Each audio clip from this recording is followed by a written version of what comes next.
Hello, hello, hello. I'm downstairs again. I feel like it's more chill in here, especially when you're in the morning. Thursday first term, should do an arm count. But I don't know if it's echoey down here.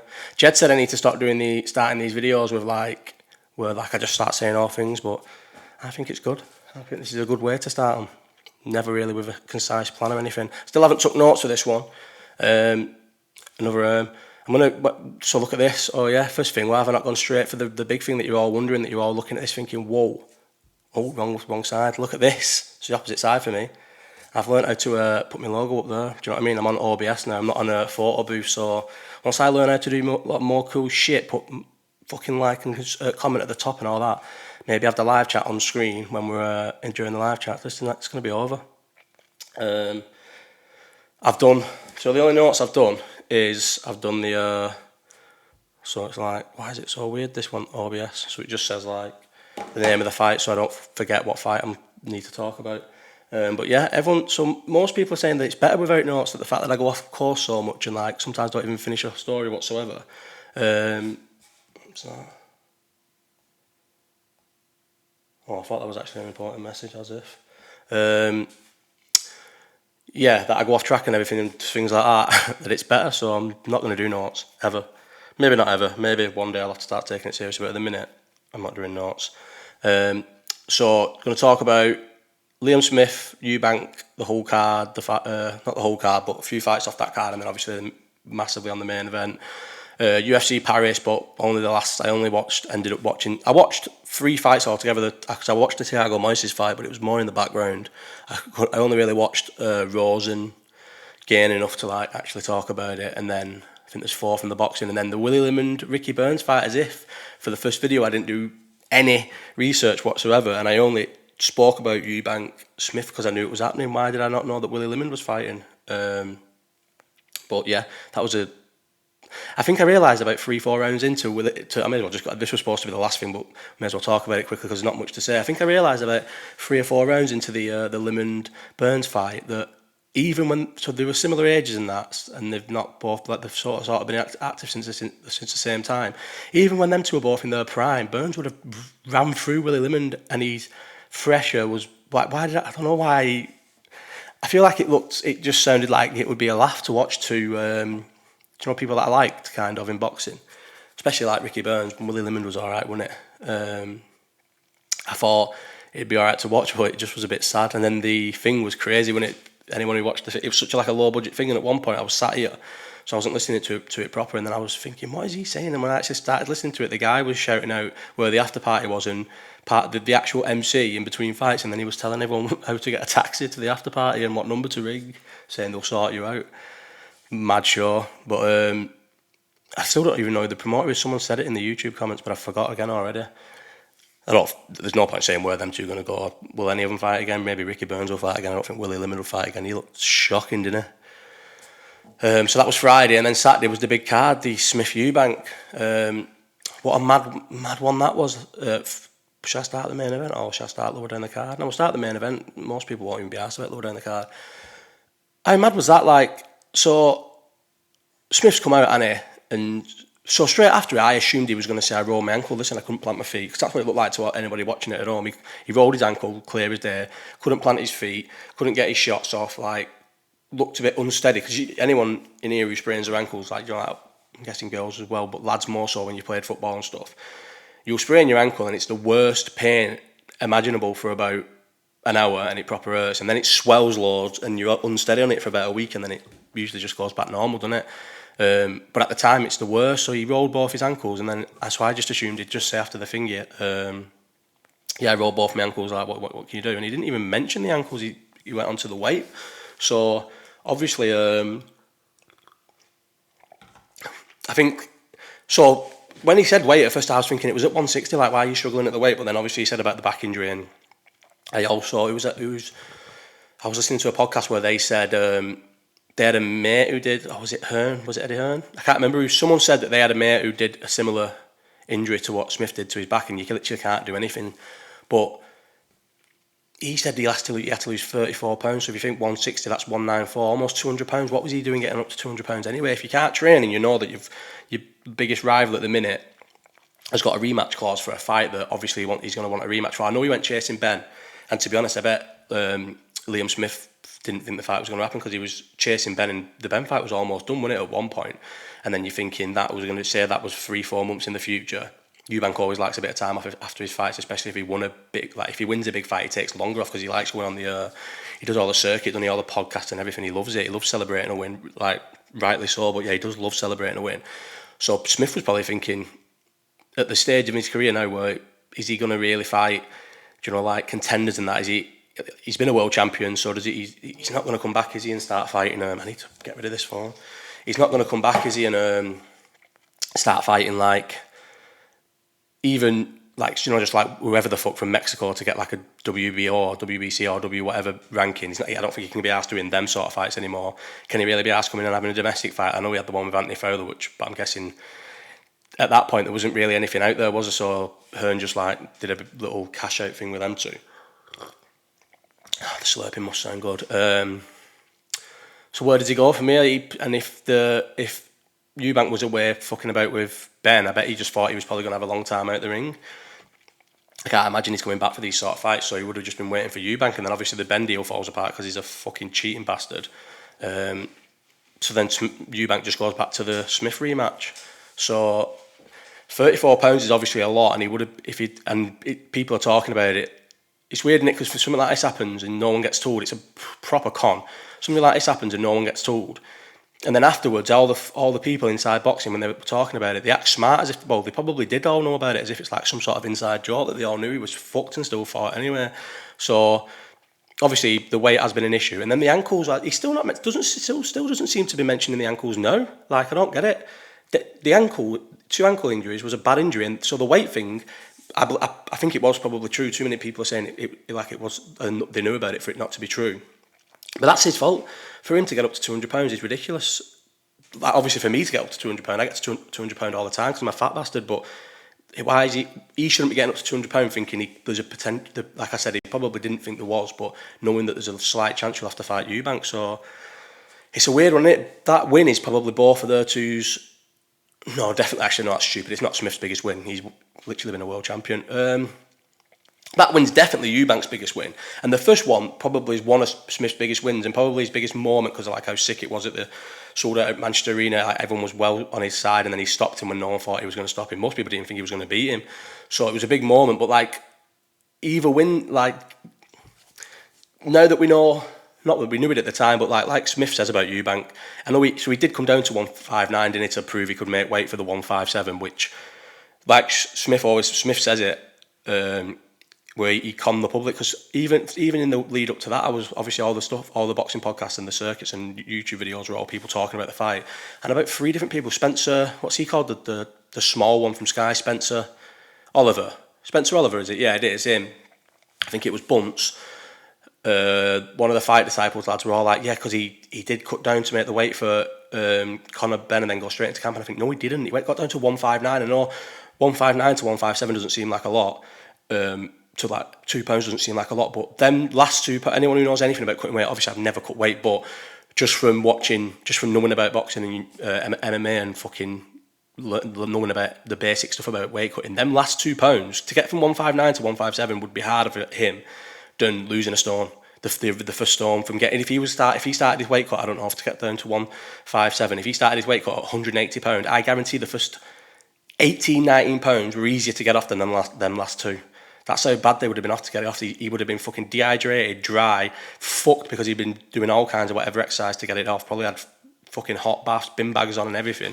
Then last £2 would have been well hard to get off. So he never made weight, but he did go down lower than 160 when he had been fighting at 168 for fucking, well, years, wasn't it? Because the Super Series was years. And then did, like, when he got out of the Super Series and did was his little weird run with ITV pay-per-view after the Super Series, or was it before? I can't remember anyway, but he was fighting at 168 for a while, wasn't he? And he's come down to 160, cut it, gone back into camp, had to cut down again. So, the Smith win, is it that great a win? Because Eubank was clearly compromised going into the fight and looked it. Do you know what I mean? like I said in the last video, Eubank can't box, and this win is a good win for him. It's his best win, but it doesn't prove he can box any more than I thought he could or couldn't.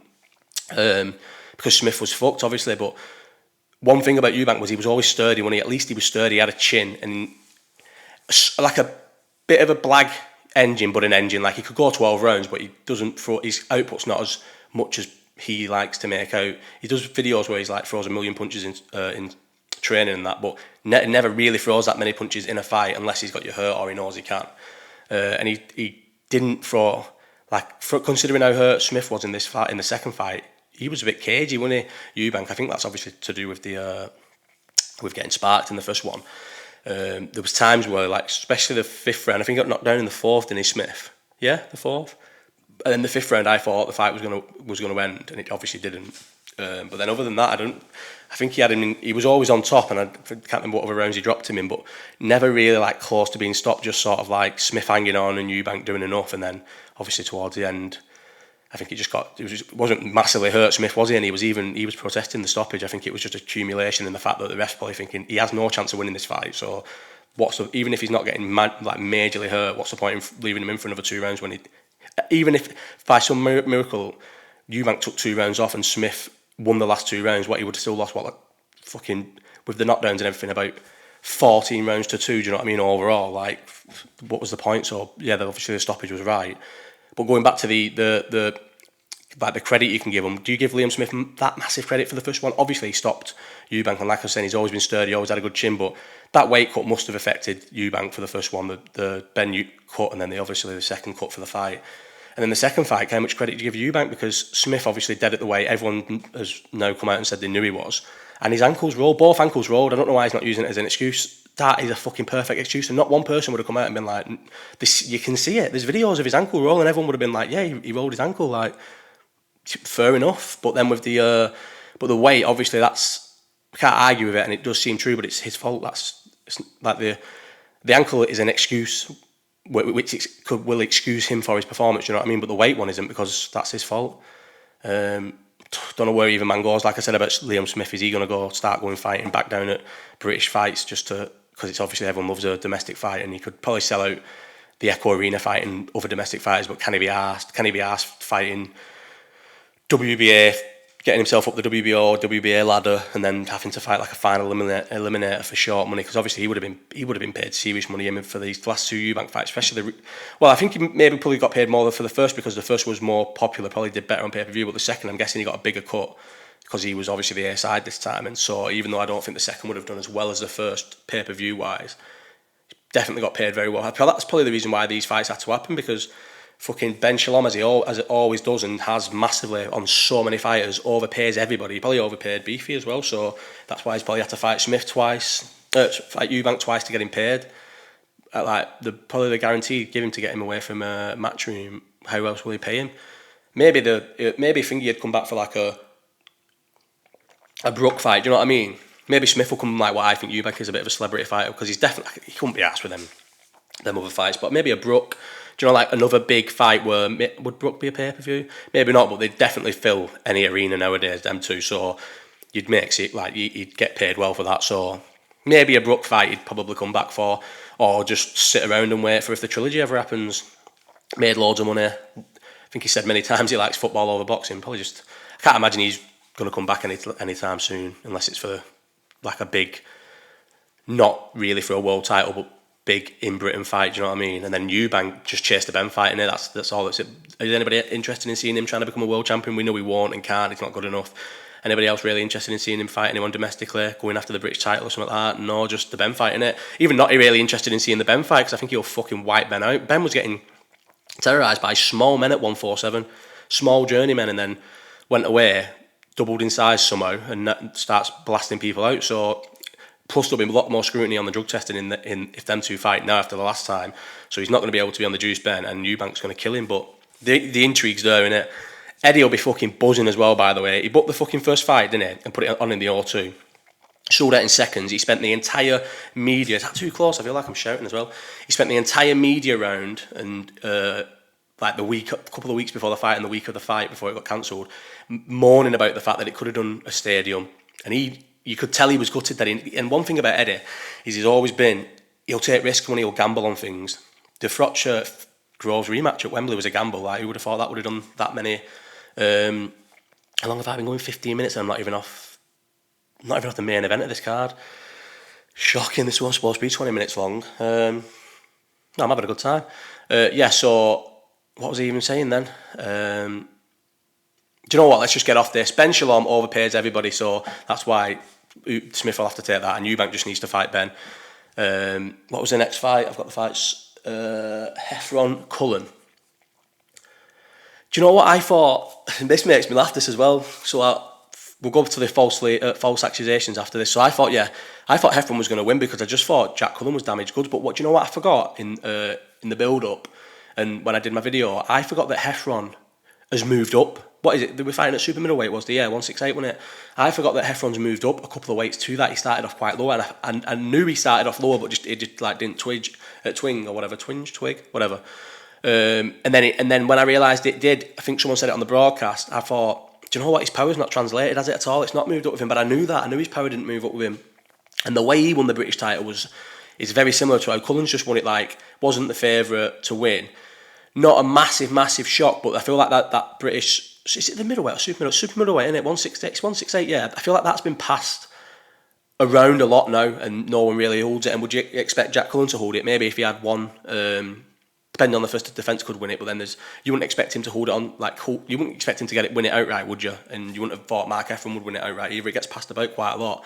But what a sick fight that was, and what a sick shot. I was buzzing. Obviously, I wanted Jack to win. He's from Bolton, and he's sounding that. I did say like Little Eva and Farm have always used to like quite hate each other, but obviously he's sound. Has there ever been a more definitely? You can ask him. I actually don't know where it was done, but I bet all the money I have in the world that tattoo was done on holiday. His North Face tattoo. How mad is that? The North Face badge where it would be on a t-shirt tattooed there. That's definitely done on holiday, innit? But yeah, sick fight. Someone said on Twitter when I tweeted the video, like the left up was that good that you didn't see it, you almost didn't catch it, and in real time I didn't realise what shot had done Heffron live, and then it was the replay. I was like, what a sick left up. But if you watch, no one seems to have been talking about it on getting onto it, and the broadcast didn't talk about it. If you watch, just before he lands that left hook, they hook with each other again, and Heffron lands a little bit, but Cullen lands a left hook, and Heffron's legs go a bit stiff, and then when they go again for the second one, it looks like they both hook, but because I don't think Heffron's legs are fully there, he's miles off, but they literally just traded hooks a second ago and both landed. So I think he was already hurt from the first left hook, and the second one just put him to sleep, and then, didn't put him to sleep because he got up on 3, didn't it? And when it got to like 7, 8, it looked like from where the camera angle was that he was sturdy and he was stood up, and I was thinking, right, the fight's going to go on, and then he just fucking hit the deck again for a second time. Sick, man.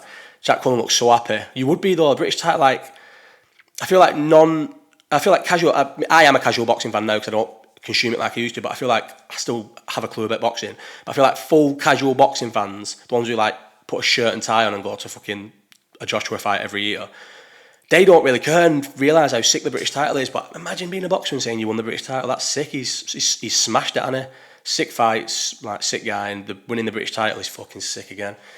And then what other fight happened? That has him. Again, I think it's just another. He's obviously very talented in that, but I don't. Is anyone that asked about watching his career progress other than his mates and his family? Not really.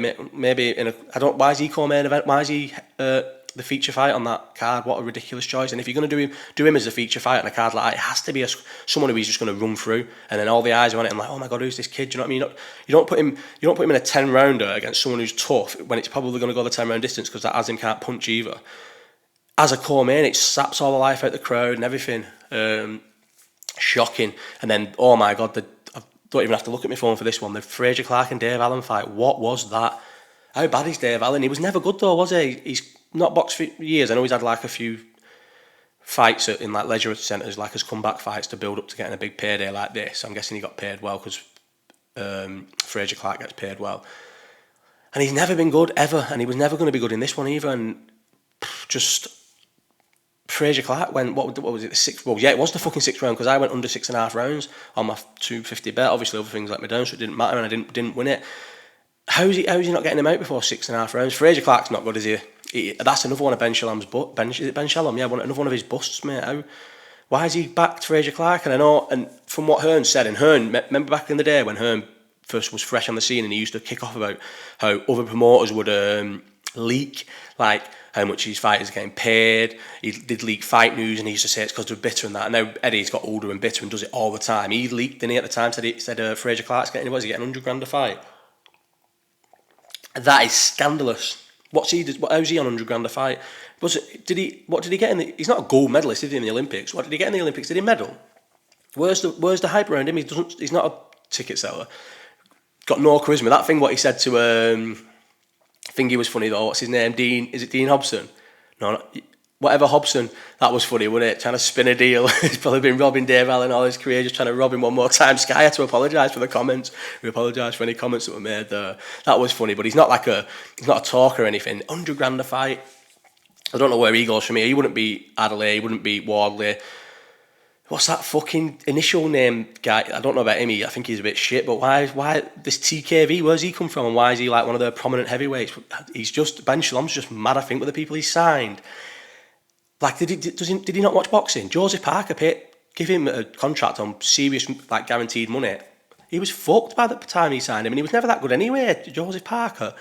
And then fucking Florian Marku. This is one that I've actually been told about and I know is true. Overpaid Florian Marku so much he can't even get him out because it's like he just loses money every time he wants to try and get him out. So he had to try and do him one in, was it Uzbekistan or whatever where he's from. He did a show there because obviously trying to sell a few tickets to get him paid, and then he's had to put him on pay-per-view cards because he's giving that much money up front that he can't fucking afford to pay him. Who else has he overpaid massively? Smith probably over. That's why he had to be on that fucking out of Corley, Boatse. What's weird about him overpaying for these boxes is no one was anyone trying to wrestle Boatse or Corley away from Matchroom other than him and massively overpaid him. Like nobody was. Everyone knows these were two good to all like better than good fighters. Boring, no fan base, don't sell tickets, and he went and overpaid for them both. He's overpaid for so many fighters. I just don't understand what his plan is with Boxer, and then he signs a call. He puts him against his mandatory opponent who no one's ever heard of. Puts it in the Manchester Arena. They must have done 3,000 tickets. It was 20,000. What is it? How is a fucking idiot like me, knowing everything he's doing is fucking stupid, he still keeps doing it? He must be hemorrhaging money because Sky don't pay that well. Eddie Hearn used to always, that was one thing he used to kick off, didn't he, about Sky, about the fight night cards. They don't pay that well.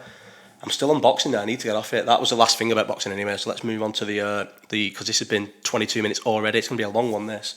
MMA, because I was flicking between the two, I only really watched the Gane fight and the Spivac fight and the Minot versus Rose. I watched the Thiago Moises fight. He lost in it. Yeah, I watched that, but in the background, so not enough to talk about it. The Rose fight was weird. Like, why is Pat Barry now her coach? I have seen that she's come out and said, like, everyone's saying that, what's his name now? The Gaethje's trainer as well. Trevor Whitman. Why wasn't he in her corner? And she said it's nothing to do with Pat Barry, it was something to do with the Gaethje was training for his BMF fight. I think Gaethje trained somewhere else because Whitman was getting a new gym, so maybe it just didn't work schedule-wise. But Pat Barry in the corner, she's got her fingers dislocated. How many times does fingers dislocate in fights where it's painful, but they click it back and then it's good to go with the adrenaline? You can just kick on and keep going, can't you? And they never. She said, my finger's broken, and Pat Barry went, you don't need your finger at the minute. Didn't even look at it, didn't touch it, didn't do anything with it, just give her water and give her shit instructions, and she just went out and got beat. Obviously, if you don't click it back, she said she couldn't make a fist, she said she couldn't grapple with it, couldn't get grips with it, obviously, to get takedowns and stuff. So obviously it massively hampered them. They didn't do anything to help her, like. I seen that Minot say she said she needs to move down to 115, and I probably agree. I don't think she's big for 125, but she's come out and said, like, I dropped you twice. I like it here. I like the fact that I don't have to cut weight. So if she's happy at 125, I'd watch Fug Rose fight anyone. So anybody would, wouldn't they? So she's happy at 125. Just leave her there and let her just see what she can do. She's probably, because of her name and how popular she is, she's probably only ever 2 minor fights or 1 big fight away from a title shot because the division's weak in it, and especially if Valentina wins. Valentina has got like a few contenders now, but usually like can go on a lap of the division, so you can get a title shot that you don't deserve just on the fact that she's beat everyone else. So leave her at 125, she'll get a title shot. But I do find it weird that she moved up when she's got 2 wins over Weili Zhang, because there's like, I've beat you twice, you're the champion, you have to fight me. Like, you can't say you're the champion, the division we're both in when I beat you twice, so you have to fight me. So Don't know why she moved up, but yeah, that was that fight. And then the Gane fight. So I got the Liam Smith fight badly wrong. I still couldn't admit defeat, and I said, oh, he's going to shake off that sprain and stop Smith late, as if that was ever going to happen. I don't think I seen a stat. He landed never landed more than 7 punches in one round. Any one round, that's bad. But yeah, I got that wrong. I got the Heffron fight wrong. Did I go Gane in the end? Did I go Gane or did I go Spivac? I think I went Gane in the end, but massively side on the side of Spivac could win because Gane can't wrestle, and Gane just fucking dominated him start to finish. I think what's happened with that, Spivac tried 2 or 3 takedowns in the first round and couldn't get anywhere near. Gane was too athletic, too strong. I think Spivac's realised, shit, I can't get this guy down. Spivac's tiring as well because trying to get a takedown is tiring. And I think he's just thought he's fucked because the second round he just gave in, didn't he? He come out and sort of was resigned to losing, and Gane just fucking fucked him up and stopped him. Bit of it. The card seemed... Them French cards seem sicker than they are because the crowd are so wild, and so I think it was a Moises fight. Who was the guy? Was the guy in the Moises fight? Did he look a bit like Ankalaev with a big beard and that? But he was French. When he stopped Moises, it went off, didn't it, in the arena? But and I think they do that for all the French fighters, so it kind of makes the card look better. But it wasn't a good card. And what else was there? Was that the only one in it? Yeah. And then obviously a review of this week. Well, this week's only. There's no boxing on this week, is there? Which is quite good because. No, actually, it's not quite good. Last week was really good.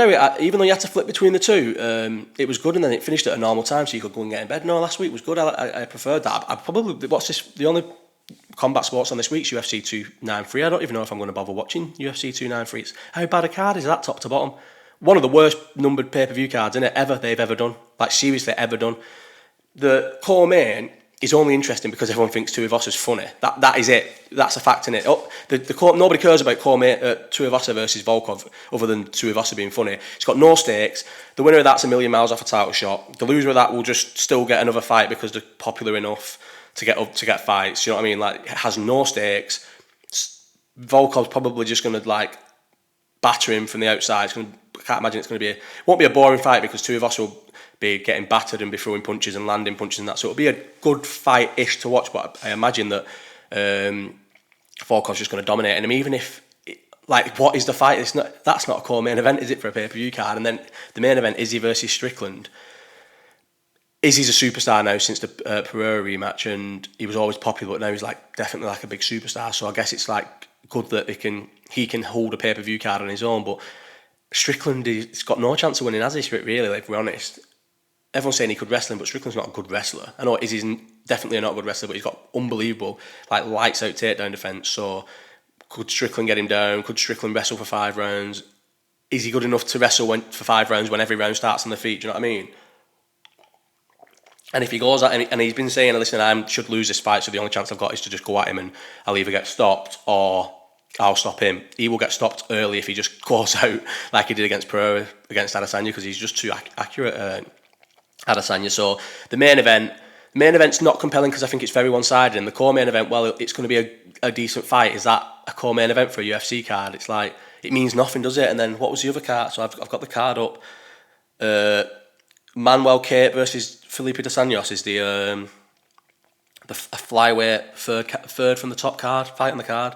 The other guy, that Felipe, hasn't even got a Wikipedia page. Justin Taffer, I know who he is, and Tyson Pedro, I know who they are, but they're both in fights that I don't care about. Do you know what, actually? Yeah, Carlos Alberg versus Jong Dun will be a good fight. I didn't even know that was on because it's on the preliminary card. That'll be a good fight. What's that, light heavyweight? Yeah, that'll be a good fight, but definitely wouldn't be staying up to watch that, and don't imagine I'll be setting an alarm to watch that. I'll just wake up and watch it. Do you know what it is? If I don't watch it live, though, I never really watch them, even no matter how big the card is. Even a card twice the size of that, if I don't watch it live, I just end up, as soon as I wake up, I look at the result, and then I can't watch something if I know the result, and I'll just end up watching the clips on Twitter or something. So I doubt I'll even see this UFC 293 card. What's after that? But the week after that's the Grosso Shevchenko card, which is quite a good one, and I say it's free. Every card's free for us in England, but it's just a numbered event in it. It's a fight night card, but headlined by a title fight, which is quite rare. So I guess that'll be quite cool to do. But yeah, I've gone 30 minutes on a video that I didn't want to be above 20.